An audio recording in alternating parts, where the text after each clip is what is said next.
बहुत समय पहले विजयनगर नामक एक समृद्ध राज्य था। यह राज्य सुनहरे महलों, हरे भरे बागों और सुंदर झीलों से भरा हुआ था, लेकिन इस पर शासन करने वाला राजा रुद्रसेन क्रूर, निर्दयी और विलासी था। उसकी एक बुरी आदत थी, हर दिन वह महल में एक नई लड़की को बुलाता और अगले ही दिन उसे मरवा देता। पूरा राज्य उसके आतंक से कांपता था, लेकिन कोई भी उसे रोक नहीं सकता था। रुद्रसेन ने अपने सैनिकों को आदेश दिया था कि वे रोज एक नई सुंदर लड़की को महल लाएं। जो भी उसका विरोध करता, उसे कठोर दंड दिया जाता।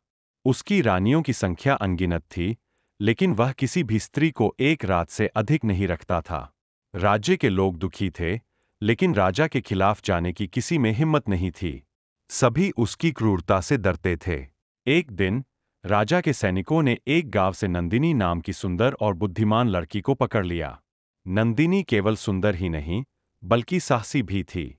वह जानती थी कि अगर उसे बचना है, तो उसे राजा के खिलाफ चतुराई से खेलना होगा।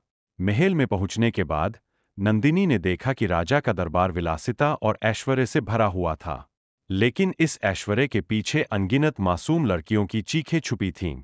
जब नंदिनी राजा के सामने पेश की गई, तो उसने झुककर कहा, महाराज, मैंने सुना है कि आप सबसे शक्तिशाली हैं, लेकिन क्या आप मेरे एक प्रश्न का उत्तर दे सकते हैं?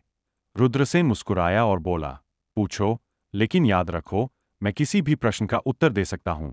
नंदिनी ने कहा, अगर आप इतने शक्तिशाली हैं, तो बताइए कि आप अमर क्यों नहीं हैं? और अगर आप अमर नहीं हैं, तो आपकी क्रूरता आपको किस दिशा में ले जाएगी? राजा हंसा और बोला, अमरत्व केवल देवताओं के लिए होता है, लेकिन जब तक मैं जीवित हूं, मेरा शासन अटूट रहेगा।